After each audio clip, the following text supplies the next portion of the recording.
بسم اللہ الرحمن الرحیم۔ Well done. مصنف Mazhar Kaleem MA، Imran series. Telephone کی گھنٹی بجتے ہی میز کے پیچھے بیٹھے ہوئے ایونز نے ہاتھ بڑھا کر ریسیور اٹھا لیا۔ یس، ایونز نے تیز لہجے میں کہا۔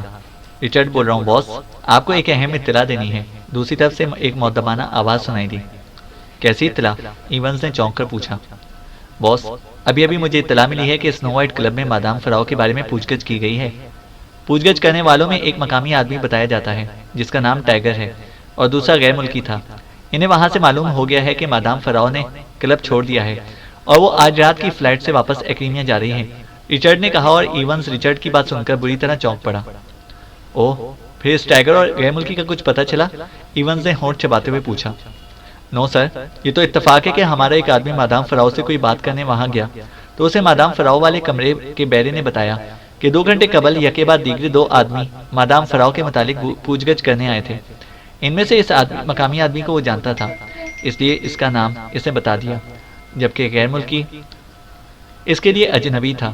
مجھے خیال آیا کہ کہیں اس کا تعلق مادام پارکر سے نہ ہو، چنانچہ میں نے اس سے اس کا حلیہ پوچھا، لیکن اس حلیے کا کوئی آدمی مادام پارکر کے گروپ میں نہیں ہے، رچرڈ نے تفصیل بتاتے ہوئے کہا۔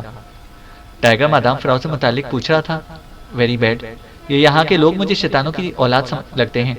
اب مجھے یقین آ گیا ہے کہ اس ٹائیگر کا تعلق یقیناً عمران سے ہے، ایونز نے انتہائی جھلائے ہوئے لہجے میں کہا۔ مگر باس، وہ تو اسے مقامی بدماش کہہ رہا تھا۔ سیکرٹ ایجنٹ تو بدماشیاں نہیں کرتے پھرتے، رچرڈ نے حیرت بھرے لہجے میں کہا۔ پہلے یہی ٹائیگر ٹام کے پاس پہنچا، وہاں اس نے راکسن کو قتل کیا، اور ٹائیگر کے بقول اس کے روکنے کی کوشش کے باوجود وہ نکل گیا۔ وہاں مادام پارکر کے متعلق پوچھ گچھ کر رہا تھا۔ شکر ہے کہ اس کے وہاں پہنچنے سے پہلے ہی ٹام اپنے اسسٹنٹ کے ہاتھوں فائل مجھے بھجوا چکا تھا، لیکن چونکہ ٹام نظروں میں آ چکا تھا اور چونکہ وہ مقامی آدمی ہے، اس لیے کسی بھی وقت وہ ہماری نشاندہی کر سکتا تھا، اس لیے میں نے اس کا خاتمہ کر کے درمیانی رابطہ مکمل طور پر ختم کر دیا۔ لیکن اب تم کہہ رہے ہو کہ وہ ٹائیگر مادام فراو کو پوچھتا پھر رہا ہے، اس کا مطلب ہے کہ یہ لوگ کسی پراسرار ذریعے سے جان چکے ہیں کہ فائل مادام فراو کے پاس ہے، اس لیے اب جیسے ہی مادام فراو ایئرپورٹ پہنچے گی یہ لوگ اسے گھیر لیں گے۔ نتیجہ یہ کہ فائل ان کے ہاتھ پہنچ جائے گی، اور جہاں تک اس غیر ملکی کا تعلق ہے وہ لازماً میک اپ میں ہوگا، اور اس کا تعلق یقیناً مادام پارکر سے ہی ہوگا۔ مادام فراو اس کی نظروں میں آ چکی ہوگی، اور اسے دیکھتے ہی وہ چالاک عورت سمجھ گئی ہوگی کہ میں بھی یہاں موجود ہوں۔ راکسن کو چونکہ میرے گروپ سے ہی توڑا گیا تھا، اس لیے راکسن کی غداری کے ساتھ ہی اسے میرا خیال آیا ہوگا، اور اب وہ مادام فراو کے ذریعے مجھ تک پہنچنا چاہتی ہوگی۔ یہ تو بہت بری خبر سنائی ہے تم نے، ایونز نے انتہائی الجھے ہوئے لہجے میں کہا۔ باس، واقعی اب آپ کے تجزیے کے بعد تو صورتحال انتہائی خراب نظر آ رہی ہے۔ پھر کیا کیا جائے؟ مادام فراو کو روک دیا جائے، رچرڈ نے کہا۔ فائل تو ہم نے بہرحال نکالنی ہی ہے، کیونکہ میری پارٹی سے بات ہو چکی ہے۔ اول تو اب میں اسے روک نہیں سکتا، اور اگر روک بھی دوں تب بھی کسی نہ کسی طرح نکالنا تو ہے ہی، اور جس پراسرار انداز میں یہ لوگ کام کر رہے ہیں، اس سے مجھے اب حقیقت میں یہ خطرہ لاحق ہو گیا ہے کہ اگر فائل رک گئی تو پھر یہ لوگ ہم تک کسی نہ کسی طرح پہنچ جائیں گے۔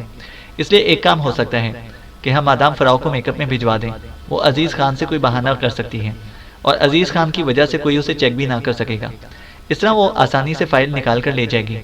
اس طرح ہمارا سارا مسئلہ حل ہو سکتا ہے، ایونز نے جواب دیا۔ باس، مادام فراو سنو وائٹ کلب میں ہی اس عزیز خان سے ملاقاتیں کرتی رہی ہے، اور یہ عزیز خان مادام فراو کے کمرے میں آتا جاتا بھی رہا ہے۔ ایسا نہ ہو کہ ان لوگوں کو عزیز خان کے متعلق سنگند مل چکی ہو، آخر وہ مقامی آدمی ہے اور مشہور افسر ہے، اور عزیز خان کی وجہ سے وہ مادام فراو کو میک اپ کے باوجود بھی پہچان لیں گے، رچرڈ نے کہا۔ اوہ، واقعی تمہاری بات درست ہے۔ اوہ، بالکل ایسا ہو سکتا ہے۔ اب تو بڑا مسئلہ بن گیا اس فائل کو نکالنا، اور میں چاہتا ہوں کہ یہ فوری طور پر ملک سے باہر نکل جائے تاکہ ہمارا مشن مکمل ہو جائے، ایونز نے کہا۔ باس، ایسا نہ کریں کہ اس فائل کا پیکٹ بنا کر اسے ایئر کارگو سے بک کرا دیں، اس طرح کسی کو خبر بھی نہ ہوگی اور فائل اطمینان سے نکل جائے گی، رچرڈ نے چند لمحے خاموش رہنے کے بعد تجویز پیش کرتے ہوئے کہا۔ اوہ نہیں، انہوں نے ہر طرف چیکنگ کر رکھی ہوگی، انہیں بھی معلوم ہوگا کہ فائل اس طرح بھی ملک سے باہر بھجوائی جا سکتی ہے، اس لیے میں یہ رسک نہیں لے سکتا۔ ہاں، البتہ ایک کام ہو سکتا ہے کہ ہم اس فائل کو عام ڈاک کے ذریعے بھجوا دیں، مجھے یقین ہے کہ عام ڈاک کی چیکنگ وہ نہ کر سکیں گے، ایونز نے کہا۔ لیکن باس، عام ڈاک میں اگر فائل گم ہو گئی تو یہ پسماندہ ملک ہے، یہاں کے لوگ اس قدر ذمہ داری سے کام نہیں کرتے جس ذمہ داری سے ہمارے ملک میں یہ کام ہوتا ہے۔ میرے ذہن میں ایک اور تجویز آئی ہے، اگر ہم ایکریمیا جانے والی فلائٹ کے کسی سیکیورٹی گارڈ وغیرہ کو اغوا کر کے اس کی جگہ اپنا آدمی بھجوا دیں، تب یہ فائل بغیر چیکنگ کے آسانی سے نکل سکتی ہے، رچرڈ نے جواب دیتے ہوئے کہا۔ تجویز تو ٹھیک ہے، لیکن اس پر فوری عمل مشکل ہے۔ سیکیورٹی گارڈ وغیرہ کا رابطہ بے شمار افراد سے ہوتا ہے، اور اس قدر جلد ہم اس کے ہر رابطے کے بارے میں معلومات حاصل نہیں کر سکتے۔ نتیجہ یہ کہ وہ بھی کسی بھی غلطی کی بنا پر چیک ہو کر پکڑا جا سکتا ہے۔ اوکے، فی الحال میں فائل روک لیتا ہوں، پھر سوچ کر کوئی صحیح ترکیب نکالوں گا، ایونز نے آخرکار فیصلہ کن لہجے میں کہا۔ اب مادام فراو کا کیا کرنا ہے؟ رچرڈ نے کہا۔ مادام فراو ہماری اہم ممبر ہیں، اس لیے اسے قتل نہیں کیا جا سکتا، اور اب اسے عزیز خان کے ساتھ جانے بھی نہیں دیا جا سکتا، کیونکہ مادام پارکر کی طرف سے خطرہ ہو سکتا ہے کہ وہ مادام فراو کو اغوا کر کے اس کے ذریعے ہم تک نہ پہنچ جائے۔ اس لیے مادام فراو کو نہ صرف روکنا پڑے گا بلکہ اسے چھپانا بھی پڑے گا۔ تم ایسا کرو کہ مادام فراو کو فوری طور پر اپنے پاس بلوا لو، اور اسے کہہ دو کہ وہ اب کسی صورت بھی باہر نہ جائے، ایونز نے تیز لہجے میں کہا۔ یس باس، رچرڈ نے دوسری طرف سے جواب دیا، اور ایونز نے بغیر کچھ کہے ریسیور رکھ دیا۔ اس کی پیشانی لکیروں سے بھر چکی تھی، آنکھیں سوچنے کے انداز میں سکڑی ہوئی تھیں۔ اس نے کرسی کی پشت سے سر ٹکا دیا۔ فائل تو مل گئی، اب اسے نکالوں کیسے؟ ایونز نے بڑبڑاتے ہوئے کہا۔ پھر اچانک وہ چونک کر سیدھا ہو گیا۔ اس کے ذہن میں ایک خیال تیزی سے آیا تھا، اور اس کے ساتھ ہی اس کے لبوں پر تیز مسکراہٹ ابھر آئی۔ واہ، یہ ہوئی نا تجویز؟ اس نے ریسیور اٹھا کر نمبر ڈائل کرتے ہوئے بڑبڑا کر کہا۔ یس، رچرڈ اسپیکنگ، دوسری طرف سے رچرڈ کی آواز سنائی دی۔ رچرڈ، ہم خواہ مخواہ سر کھپاتے رہے، اصل ترکیب تو بالکل سامنے کی بات ہے، اس کی طرف ہمارا دھیان ہی بالکل نہیں گیا، ایونز نے مسکراتے ہوئے کہا۔ وہ کیا باس؟ رچرڈ کے لہجے میں حیرت کے ساتھ ساتھ اشتیاق تھا۔ اگر صرف عزیز خان باہر جائے اپنے طور پر اور فائل ساتھ لے جائے، مادام فراو اس کے ساتھ ہو ہی نہ، تو پھر کیسا رہے گا؟ اکیلے عزیز خان پر تو کسی کو کوئی شک نہیں ہو سکتا، آفیسر تو آتے جاتے رہتے ہیں، مادام پارکر یا وہ ٹائیگر وغیرہ ظاہر ہے مادام فراو کو ہی چیک کرتے رہیں گے، ایونز نے کہا۔ اوہ باس، ویری گڈ، واقعی یہ تو سامنے کی بات ہے۔ مادام فراو اگر ساتھ نہ ہو تو عزیز خان کی طرف تو کسی کا دھیان ہی نہیں جا سکتا، ویسے بھی اس کا کوئی تعلق ہمارے ساتھ نہیں ہے، اور مادام فراو بڑی آسانی سے عزیز خان کو کوئی بھی بہانہ بنا کر اکیلا بھجوا سکتی ہے۔ اوہ ویری گڈ باس، آپ کے ذہن کو داد دینا پڑے گی، رچرڈ نے مسکرا کر کہا، اور ایونز مسکرا دیا۔ اوکے، پھر مادام فراو سے رابطہ کر کے اس تجویز پر فول پروف انداز میں عمل درآمد کرنے کا پروگرام بناؤ، اور سنو، پھر بھی احتیاطاً یہ لوگ میک اپ میں ایئرپورٹ پر رہو گے، تاکہ اگر کوئی گڑبڑ ہو بھی جائے تو اسے سنبھال سکو، ایونز نے جواب دیتے ہوئے کہا۔ ٹھیک ہے باس، اب آپ قطعی بے فکر رہیں، فائل نکل جائے گی، رچرڈ نے بڑے پر اعتماد لہجے میں کہا، اور ایونز نے مسکراتے ہوئے اوکے کہا اور ریسیور کیڈل پر رکھ دیا، اور اطمینان بھرا طویل سانس لیا۔ اب اس کے چہرے پر سے الجھن اور سوچ کے تمام تاثرات مٹ چکے تھے، اور اس کی جگہ گہرے اطمینان کی جھلکیاں نمایاں تھیں۔ دوسری طرف فیاض عمران کے جانے کے بعد کرسی سے اٹھا اور ڈھیلے قدموں سے چلتا ہوا دروازے کی طرف بڑھ گیا۔ گو عمران کے حرکت میں آ جانے کی وجہ سے اسے قدرے اطمینان تو ہو گیا تھا، لیکن شرمندگی اور ندامت کے احساس کی وجہ سے اس کے کاندھے سکڑے ہوئے تھے، چہرہ لٹکا ہوا تھا اور نظریں نیچی تھیں۔ بہرحال وہ اپنے آپ کو قصوروار تو سمجھ ہی رہا تھا۔ دفتر سے باہر نکل کر وہ اس طرف کو بڑھ گیا جدھر سرکاری جیپیں کھڑی رہتی تھیں۔ وہ اب گھر جانا چاہتا تھا کیونکہ اب وہ بری طرح تھک چکا تھا۔ چند لمحوں بعد اس کی جیپ ہیڈ کوارٹر سے نکلی اور تیزی سے سڑک پر دوڑتی ہوئی اپنے گھر کی طرف چل پڑی۔ چونکہ اس کا ذہن اور جسم بری طرح تھکا ہوا تھا، اس لیے اپنے گھر جانے کے لیے طویل راستہ اختیار کرنے کی بجائے اس نے آفیسرز کالونی کے درمیان سے ہو کر گزرنے کا فیصلہ کیا۔ اس طرح کافی فاصلہ کم ہو جاتا تھا۔ وہ عام طور پر اس طرف سے اس لیے نہ گزرتا تھا کیونکہ یہاں ہائی گریڈ آفیسرز رہتے تھے اور پروٹوکول کے مطابق اسے انہیں سلام کرنا پڑتا تھا، لیکن اس وقت اسے کسی پروٹوکول کی کوئی پرواہ نہ تھی، اس لیے وہ بغیر کسی کو سلام کیے بس جیپ دوڑاتا آگے بڑھتا چلا جا رہا تھا۔ پھر جیسے ہی اس نے ایک موڑ پر جیپ کو ٹرن کیا، اس کی نظریں سامنے سے آتی ہوئی ایک کار پر پڑی۔ کار تیزی سے اس کی جیپ کے قریب سے نکلتی چلی گئی اور فیاض کی جیپ آگے نکل گئی، لیکن فیاض کے ذہن میں اس کار کے اندر پچھلی نشست پر بیٹھی ہوئی غیر ملکی عورت کو دیکھ کر جھماکا سا ہوا اور بے اختیار اس کا پیر بریک پیڈل پر پڑ گیا۔ جیپ ایک جھٹکے سے رکنے لگی۔ فیاض نے پیر ہٹا کر پوری قوت سے اسٹیئرنگ کاٹ کر جیپ کو موڑا۔ یہ ٹرن اس قدر تیزی سے ہوا تھا کہ جیپ کے ٹائر سڑک پر گھومتے ہوئے چیخ اٹھے، لیکن فیاض نے ان کے احتجاج کی کوئی پرواہ نہ کی اور جیپ کو موڑ کر تیزی سے کار کے پیچھے دوڑانے لگا، جو موڑ سے گھوم کر اس کی نظروں سے غائب ہو چکی تھی۔ وہ جب موڑ سے گھوم کر دوبارہ سیدھا ہوا تو دور تک جاتی ہوئی سڑک صاف پڑی تھی، کار غائب ہو چکی تھی۔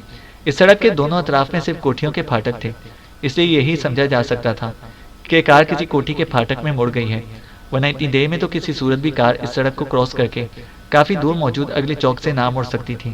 فیاض جیپ کو آگے بڑھائے لیے گیا، ساتھ ساتھ وہ تیزی سے گردن گھما گھما کر دائیں بائیں دونوں طرف کوٹھیوں میں چیک بھی کرتا جا رہا تھا۔ لیکن ذرا سا آگے بڑھتے ہی اسے ایک کوٹھی کے کھلے گیٹ کے اندر سامنے پورچ میں وہی کار کھڑی نظر آ گئی۔ جیپ چونکہ اس گیٹ سے آگے نکل چکی تھی، اس لیے فیاض نے تیزی سے بریک لگائے اور پھر بڑی پھرتی سے ریورس گیئر لگا کر اس نے ایکسیلریٹر دبا دیا۔ جیپ تیزی سے پیچھے ہٹتی چلی گئی اور پھر جب وہ کھلے پھاٹک کو کراس کرتی ہوئی پیچھے ہٹ گئی تو فیاض نے گیئر بدلا اور دوسرے لمحے اس کی جیپ گھوم کر کوٹھی کے کھلے مین گیٹ کے اندر دوڑتی ہوئی اس کار کے عقب میں رکی۔ فیاض نے انجن بند کیا اور اچھل کر جیپ سے نیچے اتر آیا۔ اس وقت ظاہری طور پر تو اس کی حالت پہلے کی طرح خراب دکھائی دے رہی تھی، لیکن اپنے انداز سے وہ بے حد چست اور تیز محسوس ہو رہا تھا۔ پورچ کے آگے برآمدہ خالی پڑا تھا۔ وہ تیزی سے آگے بڑھا ہی تھا کہ راہداری میں اسے ایک ملازم آدمی نمودار ہوا۔ جی صاحب فرمائیے، اس ملازم نے حیرت سے فیاض کو دیکھتے ہوئے کہا۔ یہ کس کی کوٹھی ہے؟ سنو، میں سینٹرل انٹیلیجنس کا سپرنٹینڈنٹ فیاض ہوں، اس لیے صحیح جواب دینا، فیاض نے انتہائی سخت لہجے میں کہا۔ اوہ جناب، یہ کوٹھی ڈپٹی سیکرٹری مواصلات عزیز خان صاحب کی ہے، وہ ابھی مادام کے ساتھ تشریف لے کر آئے ہیں، میں اطلاع کروں انہیں آپ کی آمد کی؟ ملازم نے سر ہلاتے ہوئے جواب دیا، اور ڈپٹی سیکرٹری مواصلات کا سن کر فیاض کے پھیلے ہوئے کندھے ایک بار پھر سکڑ گئے۔ ظاہر ہے ڈپٹی سیکرٹری ایک بہت بڑا عہدہ تھا اور سپرنٹینڈنٹ فیاض باوجود با اختیار ہونے کے صرف شک کی بنا پر اس سے پوچھ گچھ تو نہ کر سکتا تھا۔ یہ مادام ہے کون؟ کیا نام ہے ان کا؟ فیاض نے کہا۔ جناب نام کا تو مجھے علم نہیں ہے، ایکریمین ہیں اور ارب پتی بیوہ ہیں، یہاں سیاحت پر آئی تھیں کہ صاحب سے ملاقات ہوگی، ویسے وہ رات کو واپس جا رہی ہیں اور صاحب بھی ان کے ساتھ ہی جا رہے ہیں، ملازم نے جواب دیا۔ ساتھ جا رہے ہیں؟ کیوں؟ فیاض نے بری طرح چونکتے ہوئے پوچھا۔ کوئی سرکاری دورہ ہی ہو سکتا ہے جناب، صاحب جاتے ہی رہتے ہیں، میں اطلاع دوں صاحب کو آپ کی آمد کی؟ ملازم نے ایک بار پھر کہا۔ ارے نہیں شکریہ، پھر کبھی صحیح، فیاض نے جواب دیا اور تیزی سے مڑ کر واپس اپنی جیپ میں آ بیٹھا اور جیپ کو موڑ کر وہ کوٹھی کے گیٹ سے نکلا اور ایک بار پھر پہلے والے راستے پر چل پڑا۔ اسے دراصل کار میں بیٹھی ہوئی اس بوڑھی غیر ملکی عورت کو دیکھ کر ایک خیال آیا تھا کہ کہیں یہ بھی ان بین الاقوامی مجرموں کی ساتھی نہ ہو، کیونکہ اس نے اس کی تصویر مس کاسٹر کے پاس دیکھی تھی۔ مس کاسٹر کے پرس میں موجود تھی یہ تصویر اور فیاض کے پوچھنے پر مس کاسٹر ٹال گئی تھی۔ گو اس وقت تو اس نے خیال نہ کیا تھا، لیکن موجودہ صورتحال کے مطابق جب اس نے اسے دیکھا تو اچانک اس کے ذہن میں یہی خیال آیا تھا کہ اس عورت کو پکڑ کر وہ مجرموں تک پہنچ سکتا ہے تاکہ فائل واپس حاصل کی جا سکے۔ لیکن ڈپٹی سیکرٹری مواصلات اور ارب پتی بیوہ کا سن کر اس کا سارا جوش ٹھنڈا پڑ گیا۔ ظاہر ہے کسی ارب پتی بیوہ سیاح خاتون کو کیا ضرورت پڑی ہے ایسے چکروں میں پڑنے کی، اور اب اسے خیال آ رہا تھا کہ یہ بیوہ بھی لازماً اس مس کاسٹر کے پاس اپنی قسمت کا حال پوچھنے کے لیے آئی ہوگی، اور اس نے اپنا روب جمانے کے لیے اس کا فوٹو پرس میں رکھ لیا ہوگا تاکہ لوگوں کو بتایا جا سکے کہ جیسی ارب پتی خاتون بھی اس کے پاس آتی ہے۔ تھوڑی دیر بعد اس کی کار اپنی کوٹھی کے گیٹ میں داخل ہوئی اور اس نے جیپ پورچ میں جا کر روکی اور پھر نیچے اتر آیا۔ اسی لمحے اس کا گھریلو بوڑھا ملازم دروازہ کھول کر باہر آیا اور اس نے بڑے مؤدبانہ انداز میں فیاض کو سلام کیا۔ بیگم کہاں ہے؟ فیاض نے سخت لہجے میں پوچھا۔ وہ گھریلو ملازموں سے بھی انتہائی سخت لہجے میں بات کرنے کا عادی تھا، اس نے ملازم بھی اس سے زیادہ بات نہ کرتے تھے۔ وہ بھی بچوں کو لے کر بازار گئی ہیں صاحب، بچوں کی یونیفارمز لینی تھی، پچھلے کئی دنوں سے تو وہ بے حد پریشان رہی ہیں، اس لیے یونیفارمز نہ لے سکی تھی، ملازم نے مؤدبانہ لہجے میں جواب دیتے ہوئے کہا، اور فیاض سر ہلاتا ہوا دروازہ کھول کر ٹی وی لاؤنج میں داخل ہوا اور پھر وہاں سے وہ سیدھا اپنے کمرے کی طرف بڑھ گیا۔ اپنے کمرے میں داخل ہو کر وہ سیدھا باتھ روم کی طرف گیا اور پھر جب وہ باتھ روم سے واپس آیا تو نہانے اور لباس تبدیل کرنے کی وجہ سے اس پر چھائی ہوئی پہلی سی خستگی اور بےچارگی دور ہو چکی تھی۔ وہ اب خاصا فریش لگ رہا تھا، اس کے جسم پر چونکہ باتھنگ گاؤن تھا اس لیے لباس نکالنے کے لیے وہ وارڈروب کی طرف بڑھا ہی تھا کہ ایک طرف تپائی پر رکھے ہوئے ٹیلی فون کی گھنٹی بج اٹھی۔ یہ کس کا فون آ گیا؟ فیاض نے چونک کر مڑتے ہوئے کہا اور پھر آگے بڑھ کر اس نے ریسیور اٹھا لیا۔ یس فیاض اسپیکنگ، فیاض کا لہجہ گونجدار تھا۔ رحمان بول رہا ہوں، مجھے سر سلطان کی طرف سے پیغام ملا تھا کہ تم نے وزارت خارجہ کے ریکارڈ کیپر کو بے ہوش کر کے ملک کی اہم ترین فائل چوری کی ہے اور پھر غائب ہو گئے، اور ابھی ہیڈ کوارٹر سے مجھے اطلاع دی گئی ہے کہ تم واپس آ گئے ہو، کیا سر سلطان کی رپورٹ درست ہے؟ سر رحمان نے انتہائی سرد آواز میں کہا اور فیاض کا پورا جسم بری طرح کانپنے لگا۔ اسے سب سے زیادہ اس بات کا خوف تھا کہ وہ سر رحمان کا سامنا کیسے کرے گا، اور وہ اب تک اپنے دل کو تسلیاں دیتا رہا تھا کہ عمران جب فائل برآمد کر لے گا تو پھر وہ کوئی چھوٹی موٹی کہانی بنا کر سر رحمان کو مطمئن کر دے گا، لیکن اب وہ کیا کہتا؟ جی ہاں درست ہے۔ بے اختیار اس کے منہ سے زبان سے الفاظ پھسل کر باہر آ گئے۔ کیا کہہ رہے ہو تم نے واقعی ایسا کیا ہے؟ ملک سے غداری کی ہے؟ اور پھر ابھی تک زندہ بھی ہو. کہاں ہے وہ فائل؟ سر رحمان نے اس قدر زور سے چیختے ہوئے کہا کہ ان کی آواز پھٹ گئی. سر میری بات سنیں، میں نے غداری نہیں کی. میں نے تو ایک بین الاقوامی مجرم تنظیم کو گرفتار کرنے کے لیے جال بچھایا، لیکن بدقسمتی سے میں خود پھنس گیا. یہاں کے اخبارات میں ایک اکریمی ماہر روحانیات کے اشتہارات شائع ہوئے ہیں. اس کا نام مس کاسٹر تھا. میں نے سوچا کہ اکثر بین الاقوامی مجرم ایسے روپ دھار کر آتے ہیں. چنانچہ میں اسے ٹٹولنے کی غرض سے اسے ملا، اور جناب میں نے وہاں اس سے اصل بات اگلوانے کے لیے ایسی اداکاری کی کہ مس کاسٹر میرے سامنے کھل گئی. اس نے بتایا کہ وہ ایک بہت بڑی بین الاقوامی مجرم تنظیم کی رکن ہے اور وہ یہاں ایک اہم فائل کے حصول کے لیے آئی ہے. لیکن چونکہ وہ اس تنظیم کے اصل سرگنوں کو نہ جانتی تھی، اس لیے میں نے سوچا کہ ان اصل سرگنوں کو گرفتاری کے لیے جال بچھایا جائے. ابھی میں اس طریقے کے بارے میں سوچ ہی رہا تھا کہ مجھے ایک دفتری انکوائری کے سلسلے میں وزارت خارجہ کے ریکارڈ روم میں ریکارڈ کیپر کے پاس جانا پڑا. اتفاق سے ان کی میز پر وہی فائل پڑی ہوئی تھی. میرے ذہن میں فوراً ہی ایک پلان آ گیا. ویسے تو ریکارڈ کیپر صاحب وہ فائل مجھے نہ دیتے، اس لیے میں نے انہیں بے ہوش کر کے وہ فائل وہاں سے لے لی، اور یہاں اپنے دفتر میں آ کر میں نے اس فائل کے کاغذات تو اپنے کانفیڈینشیل باکس میں رکھے، اور اس کے کور میں غیر اہم سے کاغذات رکھ کر میں نے مس کاسٹر کو فون کیا کہ میں فائل لے کر آیا ہوں. وہ مجھے اپنے کسی سرگنے سے ملائے. اس پر اس نے مجھے فوری طور پر گولڈن ایئر نائٹ کلب کے کاؤنٹر پر پہنچنے کے لیے کہا، جہاں اسے بتایا کہ میری ملاقات کسی مس پارکر سے ہوگی جو مجھے سرگنے کے پاس لے کر جائے گی. چنانچہ میں وہاں پہنچا تو غیر ملکی مس پارکر مجھے اپنے ساتھ کلب کے اسپیشل روم میں لے گئی. وہاں اچانک میں بے ہوش ہو گیا. پھر مجھے ہوش میں آیا تو میں ایک کمرے میں کرسی پر بندھا ہوا تھا، اور وہ مس پارکر اپنے 2 ساتھیوں کے ساتھ میرے سر پر سوار تھی. اس کا کہنا تھا کہ فائل جعلی نکلی ہے. وہ مجھ سے اصل فائل پوچھ رہی تھی، لیکن سر ظاہر ہے میں اصل فائل کیسے اسے دے سکتا تھا. میں نے انکار کر دیا. اس پر انہوں نے مجھ پر بے پناہ تشدد کیا. میرے دونوں بازوؤں میں انہوں نے خنجر گھونپ دیے، میری انگلیوں کے ناخن اکھاڑ دیے، مجھے کوڑے مارے گئے. میں اس خوفناک تشدد کے دوران بے ہوش ہو گیا. پھر مجھے ہوش آیا تو میں شدید زخمی حالت میں اس کمرے میں اکیلا تھا. میں نے بڑی جد و جہد کر کے اپنے آپ کو رسیوں سے چھڑایا. اسی لمحے مسلح آدمی اس کمرے میں آئے. میں نے شدید زخمی ہونے کے باوجود ان کا مقابلہ کیا.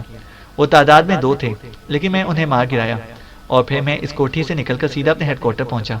وہاں پہنچ کر مجھے پتا چلا کہ وزارت داخلہ سے فون آیا تھا کہ اس کے 2 آفیسر میرے دفتر کی تلاشی لینے کے لیے آ رہے ہیں، اور 2 آدمی آئے. انہوں نے میرے دفتر سے وہ کانفیڈینشیل باکس اٹھایا اور سب کے سامنے لے کر چلے گئے. ہو سکتا ہے کہ سر تشدد کے دوران نیم بے ہوشی کے عالم میں لاشعوری طور پر میں نے انہیں بتا دیا ہو کہ اصل فائل کانفیڈینشیل باکس میں ہے. بہرحال فائل اس طرح دفتر سے نکال کر ان کے ہاتھوں میں پہنچ گئی. میں زخمی ہونے کے باوجود فوری طور پر حرکت میں آ گیا، مگر ان لوگوں نے سب نشانات مٹا دیے تھے. لیکن میں مسلسل ان کے تعاقب میں ہوں. میں گھر صرف لباس بدلنے کے ابھی آیا ہوں، اور ابھی میں نے واپس جانا ہے، کیونکہ میں نے ان کی ایک ساتھی عورت کو ٹریس کر لیا ہے. وہ بظاہر ایک ارب پتی بیوہ ایکریمین سیاح خاتون بنی ہوئی ہے، اور اس نے اپنے آپ کو چھپانے کے لیے ڈپٹی سیکرٹری مواصلات عزیز خان کی کوٹھی میں پناہ لے رکھی ہے. میں ابھی اس کی کوٹھی میں ہی گیا تھا، اور جب میں نے عزیز خان سے اپنا تعارف کرایا تو وہ مجھے اور سینٹرل انٹیلیجنس کو گالیاں دینے لگ گیا. اس نے آپ کو بھی بے حد برا بھلا کہا. مجھے بے حد غصہ آیا، لیکن میں مجبور تھا کیونکہ میرے پاس خصوصی اجازت نامہ موجود نہ تھا. آپ بھی ملک میں موجود نہ تھے کہ آپ سے فون پر اجازت لے لیتا. اس لیے میں نے فیصلہ کیا کہ گھر آ کر لباس بدل کر میں سیدھا وزارت داخلہ جاؤں اور وہاں سیکرٹری صاحب کی منت کر کے ان سے خصوصی اجازت نامہ حاصل کروں اور اس عزیز خان کو بتاؤں کہ سینٹرل انٹیلیجنس کے پاس کیا اختیارات ہیں اور سر رحمان کی کیا حیثیت ہے، اور اس عورت کو اس کوٹھی سے برآمد کر کے اس سے فائل بھی حاصل کروں. سپر فیاض شروع میں تو ہکلا کر بولتا رہا، لیکن پھر اس کی زبان پوری روانی سے چل پڑی. عمران کے ساتھ رہ کر وہ اتنی بات تو سیکھ گیا تھا کہ کسی کی کمزوری کو کس طرح ایکسپلوئٹ کیا جا سکتا ہے، اور پھر اس وقت تو مسئلہ اس کی زندگی اور موت کا تھا. اگر سر رحمان مطمئن نہ ہوتے تو پھر دنیا کی کوئی طاقت اسے موت سے نہ بچا سکتی تھی. یہی وجہ تھی کہ لاشعوری طور پر اس کی زبان پورے اعتماد سے چلتی رہی، اور ساتھ ساتھ اس نے سر رحمان کو نفسیاتی طور پر بھی اکسا دیا. اگر عام حالات ہوتے تو شاید فیاض 2 کے بعد تیسرا فقرہ بھی نہ بول سکتا تھا. اس عزیز خان کی یہ جرت کہ وہ کسی مجرم کو بھی پناہ دے اور پھر سینٹرل انٹیلیجنس کے اختیارات کو بھی چیلنج کرے. تم نے اسے گولی مار دینی تھی. سنو، گھبرانے کی ضرورت نہیں ہے. ہمارے پیشے میں ایسا ہو جاتا ہے کہ ہم مجرموں کے لیے جال بچھاتے ہیں، لیکن وہ الٹ ہو جاتا ہے، اور تمہارے ساتھ بھی ایسا ہی ہوا ہے. لیکن مجھے تمہاری رپورٹ سن کر خوشی ہوئی ہے کہ تم نے بہرحال کام تو کیا. تم فکر مت کرو، میں سب سنبھال لوں گا. تم فوراً اس عزیز خان کی کوٹھی میں جاؤ اور اس عورت کو گرفتار کر کے اسے فائل اکلواؤ اور پوری تنظیم کو گرفتار کر لو. اگر عزیز خان مزاحمت کرے تو اسے بھی گرفتار کر لینا. ملکی مفادات کے مقابلے میں اس کی کوئی حیثیت نہیں ہے. سر رحمان نے انتہائی غصیلے لہجے میں کہا. یس سر، ٹھیک ہے سر، آپ بے فکر رہیں سر، میں فائل بھی حاصل کر لوں گا اور مجرموں کو بھی گرفتار کر لوں گا۔ فیاض نے بڑی مشکل سے اپنے دل میں امڑنے والی بے پناہ مسرت کو کنٹرول کرتے ہوئے کہا، اوکے، میں ایک ہفتے بعد واپس آؤں گا، تم نے اس دوران تمام کارروائی مکمل کرنی ہے۔ اگر تم نے کوتاہی کی تو میں اپنے ہاتھ سے تمہیں گولی مار دوں گا۔ اور سنو، میں ہیڈ کوارٹر کو آرڈر دیتا ہوں کہ میری واپسی تک میرے اختیارات بھی تم ہی استعمال کرو گے، لیکن میں کامیابی چاہتا ہوں، کامیابی، سن لیا تم نے؟ سر رحمان نے تیز لہجے میں کہا۔ یس سر، آپ فکر نہ کریں سر، فیاض نے بری طرح بوکھلائے ہوئے لہجے میں کہا۔ لیکن دوسری طرف سے رابطہ ختم ہو چکا تھا اور فیاض ریسیور رکھ کر بے اختیار کمرے میں ناچنے لگ گیا۔ اس کے سر سے نہ صرف سارا الزام اتر گیا تھا بلکہ وہ اب مکمل با اختیار بھی بن گیا تھا۔ وہ نہ صرف خود بلکہ اس کا رواں رواں مسرت سے ناچ رہا تھا۔ یہ کیا ہو رہا ہے؟ اچانک دروازے سے اس کی بیوی سلمہ کی آواز سنائی دی اور وہ چونک کر رک گیا۔ سلمہ، میں بچ گیا۔ اوہ اوہ، تم واقعی رحمت کا فرشتہ۔ اوہ سوری، فرشتہ تو مذکر ہوتا ہے، فرشتی، مگر فرشتی تو سنا ہی نہیں۔ فیاض بات کرتے کرتے بوکھلا کر خاموش ہو گیا اور سلمہ اس کی اس حالت پر بے اختیار ہنس پڑی۔ فرشتے کی مونس نہیں ہوتی، تم آگے بات کرو، آخر یہ رقص کس خوشی میں ہو رہا ہے؟ دفتر میں تو تم خودکشی کرنے والے تھے، سلمہ نے ہنستے ہوئے کہا۔ وہی تو بتا رہا تھا کہ اگر تم اس وقت موقع پر نہ آ جاتی تو میں خودکشی کر چکا ہوتا، لیکن تم رحمت کی حور، ہاں یہ ٹھیک ہے، تم ویسے بھی حور سے کم نہیں ہو، آ گئی اور میں خودکشی سے بچ گیا۔ ابھی سر رحمان کا فون آیا، میں نے اسے ساری بات بتا دی، انہوں نے بجائے ناراض ہونے کے مجھے شاباش دی اور اپنے اختیارات بھی مجھے سونپ دیے، ہے نا خوشی کی بات؟ فیاض نے مسرت سے بھرپور لہجے میں کہا۔ تم پر بھی عمران بھائی کا رنگ چڑھتا جا رہا ہے، وہ بھی اسی طرح دوسروں کی تعریفیں شروع کر دیتے ہیں، لیکن سر رحمان تو ان معاملات میں بے حد سخت واقع ہوئے ہیں، انہوں نے کیسے شاباش دی؟ کیا عمران بھائی نے فائل تلاش کر کے تمہیں دے دی ہے؟ سلمہ نے قدرے شرماتے ہوئے کہا۔ شاید فیاض کے اسے حور کہنے کا یہ رد عمل تھا۔ اس نے کیا دینی ہے؟ اس سے تو میں اب نپٹوں گا، اس نے تو مجھے تھپڑ بھی مارا ہے میرے ہی دفتر میں۔ اگر مجھے تمہارا خیال نہ ہوتا کہ تم اسے بھائی کہتی ہو تو میں اس تھپڑ کے جواب میں اسے گولی مار دیتا، لیکن تمہاری وجہ سے میں نے اس کی جان بخش دی اور بس اسے دفتر سے دھکے دے کر نکال دیا۔ میں نے اس کے ہاتھوں میں ہتھکڑیاں نہ ڈالی تو میرا نام بھی فیاض نہیں۔ اب تو مجھے سر رحمان سے بھی پوچھنے کی ضرورت نہیں، اب تو سب اختیارات میرے پاس ہیں، اب دیکھوں گا اسے میں۔ فیاض نے فیصلہ کن لہجے میں کہا۔ تھپڑ یاد آتے ہی اس کی مسرت غصے میں تبدیل ہو گئی تھی۔ عمران بھائی نے تھپڑ مارا آپ کو؟ نہیں، میں یہ نہیں مان سکتی، وہ تو بے حد خلیق آدمی ہیں، سلمہ نے حیران ہوتے ہوئے کہا۔ نہیں مانتی تو تم بھی اس کے ساتھ ہی جاؤ جہنم میں، مجھے معلوم ہے تم بھی اس کے ساتھ ملی ہوئی ہو، تم دونوں بھائی بہن ایک جیسے ہی ہو، اپنے شوہر کی بات نہیں مانتی اور اس کے بھائی کی تعریفیں کر رہی ہو۔ نان سینس۔ فیاض کو اور بھی غصہ آ گیا اور جیسے وہ چند لمحے پہلے رحمت کا فرشتہ اور حور کہہ رہا تھا، اب غصہ آتے ہی اسے جہنم میں جانے کا کہنا شروع کر دیا۔ سلمہ اس کی فطرت جانتی تھی کہ اب اگر اس نے مزید کوئی بات کی تو اس کا غصہ اور تیز ہو جائے گا، اس لیے وہ خاموشی سے مڑی اور کمرے سے باہر چلی گئی۔ اس کی تعریف کر رہی ہے، اس شیطان کی، فیاض نے اسی طرح غصیلے انداز میں بڑبڑاتے ہوئے کہا، اور پھر مڑ کر اس نے وارڈروب کھولی اور اس کے اندر موجود استری شدہ اپنی یونیفارم نکالی اور دوبارہ باتھ روم کی طرف بڑھ گیا۔ اب سر رحمان کی طرف سے اختیارات ملنے کے بعد اس نے یونیفارم میں عزیز خان کے پاس جانے کا فیصلہ کیا تھا۔ سر رحمان کو تو اس نے لاشعوری طور پر اس لیے عزیز خان اور اس ارب پتی بیوہ کی بات کر دی تھی کہ سر رحمان یہی سمجھیں کہ وہ واقعی بھاگ دوڑ کر رہا ہے، لیکن اب یہ کہنے کے بعد تو ایک بار تو اس کا وہاں جانا ضروری تھا، اس لیے اس نے یونیفارم پہننے کا فیصلہ کیا۔ اور پھر جب باتھ روم سے وہ باہر آیا تو اس کے جسم پر فل یونیفارم تھی۔ اب وہ پہلے سے بھی زیادہ اکڑ کر چلتا ہوا پورچ کی طرف چل پڑا اور تھوڑی دیر بعد اس کی جیپ کوٹھی سے نکل کر تیز رفتاری سے دوڑتی ہوئی عزیز خان کی کوٹھی کی طرف بڑھنے لگی۔ اس بار جب وہ کوٹھی میں پہنچا تو وہ کار غائب تھی۔ اس نے جیپ روکی اور پھر اچھل کر نیچے اترا۔ پہلے کی طرح ابھی وہ برآمدے تک پہنچا ہی تھا کہ وہی ملازم دوبارہ نمودار ہو گیا۔ اس بار فیاض کی بدلی ہوئی حالت اور یونیفارم دیکھ کر وہ چونک پڑا۔ جی صاحب، ملازم کا لہجہ پہلے سے کہیں زیادہ مؤدبانہ تھا۔ یہ کار جو پہلے یہاں کھڑی تھی وہ کہاں گئی؟ اور وہ تمہاری مادام ابھی اندر ہے؟ فیاض نے تیز لہجے میں کہا۔ وہ تو مادام کی کار تھی جناب، وہ واپس چلی گئی ہیں۔ البتہ صاحب اندر ہیں، میں آپ کی آمد کی اطلاع دوں یا نہیں؟ ملازم نے مؤدبانہ لہجے میں کہا۔ ہاں، انہیں کہو کہ سینٹرل انٹیلیجنس کا سپرنٹینڈنٹ فیاض آیا ہے، فیاض نے بڑے نخوت بڑے لہجے میں کہا۔ ٹھیک ہے صاحب، ادھر ڈرائنگ روم میں تشریف رکھیے، میں انہیں اطلاع دیتا ہوں، ملازم نے کہا اور پھر اس کی رہنمائی میں فیاض برآمدے کی سائڈ میں موجود ڈرائنگ روم میں پہنچ گیا۔ ملازم جا چکا تھا۔ فیاض کو وہاں بیٹھے ابھی تھوڑی ہی دیر گزری ہوگی کہ اندرونی دروازہ کھلا اور ایک ادھیڑ عمر آدمی اندر داخل ہوا۔ اس کے جسم پر 3 پیس سوٹ تھا، آنکھوں پر انتہائی نفیس فریم کا چشمہ تھا اور اسے دیکھتے ہی فیاض کی آنکھوں میں یکلخت چمک ابھر آئی۔ اس نے اسے ایک بار ایک گیم کلب میں دیکھا تھا، وہ بڑے زور و شور سے جوا کھیلنے میں مصروف تھے، اور فیاض کے پوچھنے پر گیم کلب کے ملازم نے صرف اتنا بتایا تھا کہ وہ بہت بڑے سرکاری افسر ہیں، اور سرکاری افسر کا سن کر فیاض نے دلچسپی چھوڑ دی تھی۔ میرا نام عزیز خان ہے، فرمائیے کیسے تکلیف کی آپ نے؟ عزیز خان نے سپاٹ لہجے میں فیاض سے مخاطب ہو کر کہا۔ مجھے فیاض کہتے ہیں اور میں سینٹرل انٹیلیجنس میں سپرنٹینڈنٹ ہوں، فیاض نے بڑے اکڑے ہوئے لہجے میں جواب دیتے ہوئے کہا۔ تشریف رکھیں اور میرے یہاں اپنی آمد کا مقصد بتائیں، وزیر خان نے بڑے درش لہجے میں کہا، اور خود ایک صوفے پر بیٹھ گیا۔ اس کا بات کرنے کا انداز ایسا تھا کہ فیاض کے تن بدن میں آگ سلگ اٹھی، لیکن چونکہ مسئلہ بہرحال اعلیٰ افسر کا تھا، اس لیے اس نے بمشکل اپنے آپ پر کنٹرول کیا۔ آپ ملک سے باہر جا رہے ہیں؟ فیاض نے صوفے پر بیٹھتے ہوئے ایسے لہجے میں کہا جیسے ملک سے باہر جانا کوئی سنگین ترین جرم ہو۔ ہاں، کیوں؟ آپ کا مطلب؟ عزیز خان فیاض کی بات سن کر بری طرح چونک پڑا۔ مطلب ہے تو آیا ہوں نا، آپ جیسے اعلیٰ آفیسر کا اس طرح اچانک ملک سے باہر جانا مشکوک بھی ہو سکتا ہے، سمجھیں آپ؟ اور یہ بھی سن لیں کہ میرا تعلق سینٹرل انٹیلیجنس سے ہے، گو میں پوسٹ کے لحاظ سے سپرنٹینڈنٹ ہوں، لیکن اس وقت ڈائریکٹر جنرل کے اختیارات میرے پاس ہیں، اور میں آپ کو ہتھکڑی بھی لگا سکتا ہوں۔ فیاض سے غصے پر کنٹرول نہ ہو سکا تو وہ ابل پڑا۔ عزیز خان کے ہونٹ بھینچ گئے اور آنکھیں سکڑ سی گئیں۔ آفیسر پلیز آپ کنٹرول میں رہ کر بات کریں، میں ڈپٹی سیکرٹری ہوں، کوئی چپراسی نہیں ہوں۔